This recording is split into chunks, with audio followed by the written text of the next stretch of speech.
Welcome back to the channel, guys, and we have a very cool and special video for you today. And the challenge, as it says in the title, is for the next 15 years I'm going to drop 2 random wonder kids into the Wrexham squad to see if that gives them any boost or help to get them promoted quicker and see whether they can actually become Premier League champions, European champions. Who the hell knows?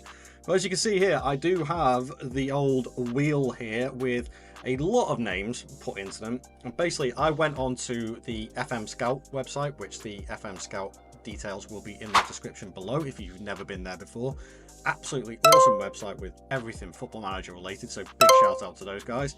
And I just went through the Wonder Kid list for this one and basically picked out, I think it was like 3 or 4 goalkeepers, a couple of full-backs on either side, 3 or 4 centre-backs, the same for the central midfielders, and then a couple of wingers and a couple of strikers. So basically, I think I've got, if I unhide this, I've got 28 names on the list that I can spin for and give 2 of them straight away to Wrexham Football Club. So without further ado, let's go and spin the first one and see what happens.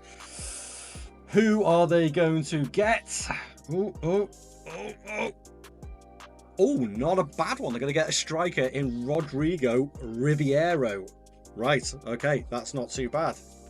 So I've removed Ribeiro's name from the list, and we're going to spin it one more time to see who else they get. So come on, let's have a look. See who we're going to get. Mukuku? Dennis Simon, maybe? Oh, Adamo Nagalo. All right, okay, that's pretty darn decent. Let's go and jump into the game. I'll go and put those players in and simulate the first season, and we'll see what happens. Join me after that. After back-to-back promotions in real life, Wrexham find themselves, for the first time since 2004, in League One. But with the additions of Nagalo and Ribeiro as our first free transfers, I was really optimistic that they could pull off another shock and get another promotion into League One. It didn't really work out like that though. Form was massively inconsistent all the way throughout the season. If we have a look at the fixtures, just no consistency whatsoever. The players didn't really find their feet too well. Nagalo was played a right back a lot when he's actually a centre back in my opinion. Ribeiro only got 25 appearances, or 25 starts should I say, 11 off the bench and only 9 goals. So did that really work out? Not really, considering they finished 10th in League One, but then again, that is a big step up. So we move on to Season 2 to see if they can build on that. After Season 1, we definitely have something to build on for Season 2, and with the addition of 2 of Italy's top young, talented midfielders, we definitely have a high amount of optimism around the club for this season. The sale of Ribeiro after 1 season also provided some much needed funds for the club to strengthen the squad. This helped propel Wrexham up the table this season to 5th spot and in the playoffs, which all went horribly wrong as they got beat in the semi-final by Huddersfield 4-3 on aggregate. Both new players contributed well, but something is clearly missing at the club and the game is definitely not getting the best out of these players. Well, after a couple of reality check seasons in League One, I think now is the time in Season 3 that they need to push on. And with the 2 new additions, the German superstars Dennis Simon and Paul Wanner being added to the squad, surely they should be getting promoted this season. With the addition of German superstars Dennis Simon and Paul Wanner to the squad, things were looking good. Naturally, we had to say goodbye to one of our stars, Buffon, who made the big money move to Newcastle for 11 million quid. But, of course, it was a fantastic season, all thanks to Dennis Simon, playing 53 games throughout the season with an average rating of a 7.10 and 26 clean sheets, which helped Wrexham gain automatic promotion in 2nd place and bring the club up into the Championship for the first time ever.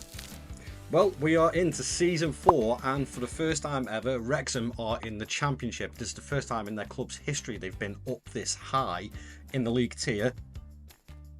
Correct me if I'm wrong on that in the comments, actually. I believe I'm right.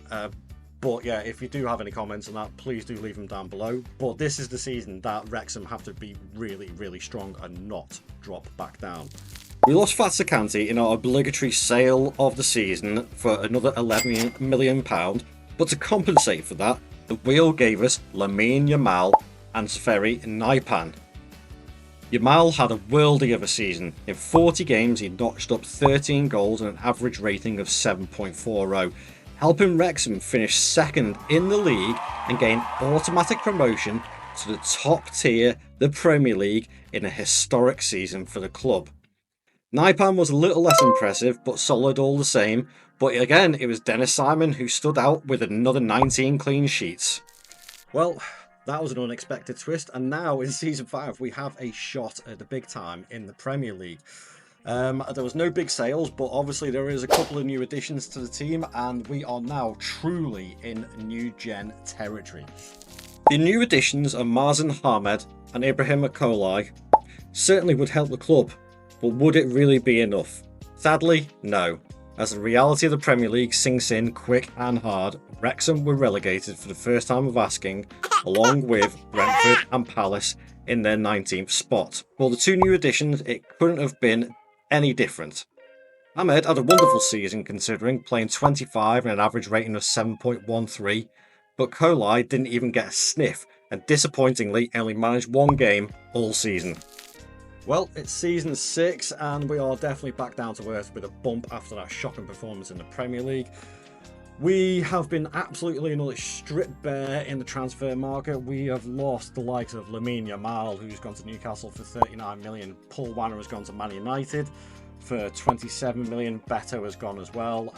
New youngster Ibrahim Kolai only lasted, a season. He's gone to Spurs for 9.5 million. Dennis Simon left as well for 46.5 million. And Mazen Hamed has gone to Fulham for 18 million as well. Most disappointing, and it's going to be a struggle. This meant Wrexham spent nearly 90 million in that summer, but it was the additions of new gens Peter Schubert and Michael Soquist that got things really exciting. But obviously that was not enough, and Wrexham actually fell at the final hurdle in the playoff final and getting beaten 2-0 by Everton. The only plus side after 6 seasons is that Wrexham are now minted with a bank balance of 100+ million. Well, for Season 7, it's back to the drawing board for Wrexham, who we've actually managed to raise over 100 million in transfer sales, but actually none of them are the players who we have brought into the squad, or recently anyway. So we still have a very strong squad to go and challenge to get back into the Premier League for this season. However, we did add 2 new stars to our ranks in the form of Dilson Barke and Chardonnay Mboyo. And after spending 90+ million more on the transfers, you'd expect Wrexham to be right up there again at the end of the season. And that's just what they did. Despite only winning 2 of their last 8 fixtures, they managed to hold on and clinch top spot and win the championship ahead of Ipswich by 5 points. Okay, had a solid season, but it was Mboyo who really stood out with 6 goals and an average rating of 7.19 from left back. But he is now wanted by Chelsea. Will he stick around? Well, we're back in the Premier League again after a successful Season 7, but we are on to Season number 8 now, and will the AI and the club actually learn from their past? Well, with the new additions of Malo Casanave, I believe that's pronounced, who is an absolute world here. That's a great pick off the wheel, that. I'm really, really excited about that. And also Hugo Romero coming in into the central midfield slot. Again, an absolutely outstanding Argentinian midfielder. It didn't really help matters because after recording only 6 league wins all season, Wrexham ended up getting relegated and finishing 18th in the Premier League yet again, so is back down to the Championship we go for Season number 9. And of course, at the beginning of Season number 9, the slate was wiped clean. Yet again, we lost some of our stars going out for big transfers. Hugo Romero has gone to Leeds for 13.5 million. Malo Casanave, only 1 season wonder again, has gone to Brentford for 13.5 million. That's an absolute steal. Chardonnay Mboyo has gone to Newcastle for 31.5 million. And the other big one was Peter Schubert has left the club and he has gone to Inter Milan for 42.5 million, which is going to make things very difficult for the championship this season. When the wheels span, it gave us some absolute belters. João Pereira is a striker who could definitely bag a hatful of goals, and David Wrexham is the perfect winger to complement him. But despite my predictions, Pereira was actually nowhere to be seen all season, only making one start. Wrexham made 52 starts, 13 goals, and an average rating of 7.1. That still wasn't enough this season, and Wrexham really had the blues and finished in 9th spot. Rolling into season number 10, and it was all changed at Wrexham for the manager side of things. Gary Rowett actually left in the November of 2032 after nearly 9 years in charge of Wrexham. With only 1 league win and 1 cup win, that's not good enough with the amount of talent they had in the squad. And Enzo Maresca joins as the permanent manager. At this point, he's only been in 176 days. And yeah, things are looking good. So Enzo Maresca is the new Wrexham manager. And we have a couple of wonderkids to put into the squad as well. Raymond Diarra and Dorian Levesque are the picks from the wheel for this season, with mixed results. More players left in pre-season. Wrexham went to Brentford for £44 million. Sochrist and Bakke both left as well, but Levesque clearly didn't want to stick around too long, and he actually left in January to Inter Milan for £16.5 million. This didn't halt Wrexham's march, and after a couple of seasons in the Championship, managed to gain automatic promotion with Nottingham Forest at the end of the season.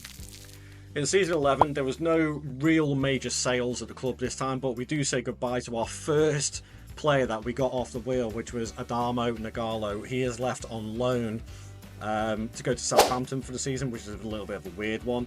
And to be fair to him, he has notched up over 400 appearances for Wrexham Football Club.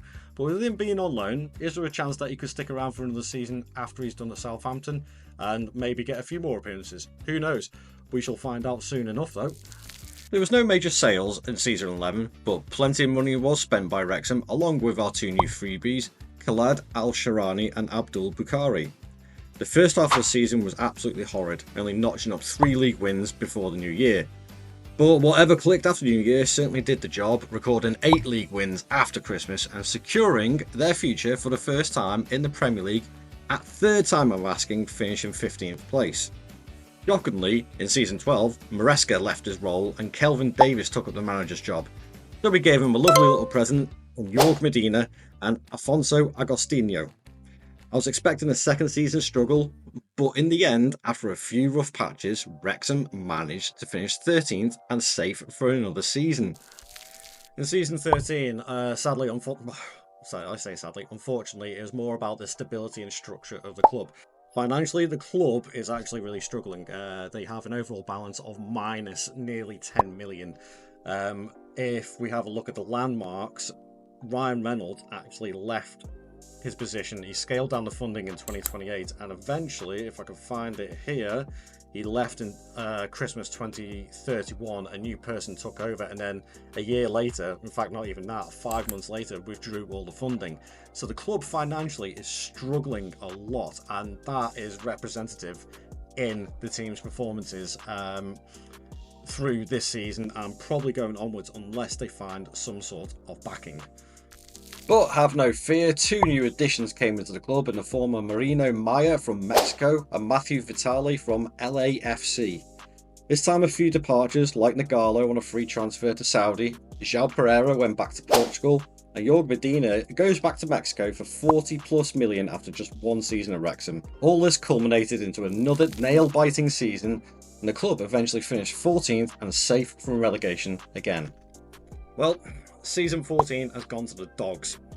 Kelvin Davis was sacked by Christmas, if we can have a look at this. So yeah, there we go, 13th of December 2036, after just over 2 years in charge, and he was replaced by Will Still, who was quite famous in real life, managing Reims before he left that job, famously with no coaching license, so I don't know how they got away with that exactly. But it is also the lack of investment, like I stated for season 13, that is really hurting the club, and it's starting to have an effect and make them struggle a lot. We sold Abdul Bakari to Sheffield United for 26.5 million and added 2 new stars in Omar Kamara from Newcastle and Gianni Silva from LA Galaxy. Sadly, with the lack of investment from the board combined with the poor form, we saw Wrexham record only 5 league wins this season, meaning they got relegated from the Premier League in their 3rd season, finishing 18th in the league. Well, it's the 15th and final season, and it's all gone a little bit wrong, unfortunately. Even with the new Wonder Kid editions, which I'll show you now, where we are, I need to go back on.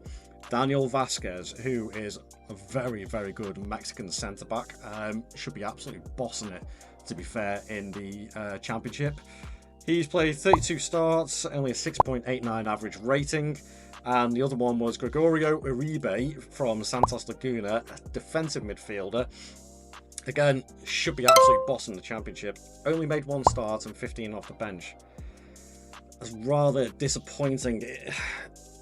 Unfortunately, though, because of the financial issues, it was the sales that actually hurt the team this season. We lost Matthew Vitali, who went to Bournemouth, who's developed amazingly well. He's a great centre-back or right-back. He went to Bournemouth for 52 million. Raymond Diawara, who was another one that we've brought in, he has gone to Hull for nearly 14.5 million. Mahinho Naya, he's gone out on loan. I don't believe... Oh, hang on, yeah, there's a few more here. Omar Kamara has gone to Bayern Munich for 32 million. These big sales, they're the ones that have absolutely hampered the experiment as such. It's also hampered the the aspirations of the club, and it's not been invested wisely. I'll say it's not been invested wisely. If we have a look at the facilities, the reputation is 3.5 star now after 15 years. The training facilities are 4-star. The youth facilities are almost 4-star. I think that's what's letting them down a little bit, not investing enough. They have got an updated capacity of 24,000 at the club, and they are sitting roughly between the Premier League and the Championship. So all in all, I would say that this experiment has been reasonably successful. I'd say probably about 70% successful. Doing it this way, just giving them a couple of random wonder kids every season to see what happens. They have managed to keep their Championship level and also flirted with the Premier League for a few seasons as well after a couple of relegations. They did manage to stay in the Premier League for a couple of seasons, but never really went on from there. And again, that comes down to the investment. So that is down to the chairman and not giving the managers enough money, and also not having the best managers in either. Having the likes of Will Still, Gary Rowett, they're okay, but they're not the best. And you're not going to get the best out of those Wonder Kids unless you bring in the right staff as well. But there we have it, guys. Thank you very much for watching. Please don't forget to leave a like on the video if you did enjoy this one. Subscribe to the channel to watch out for many more different weird little experimental videos like this one coming out. And I'll see you guys in the next video. Thank you very much for watching. I'll catch you later. Ta-ra.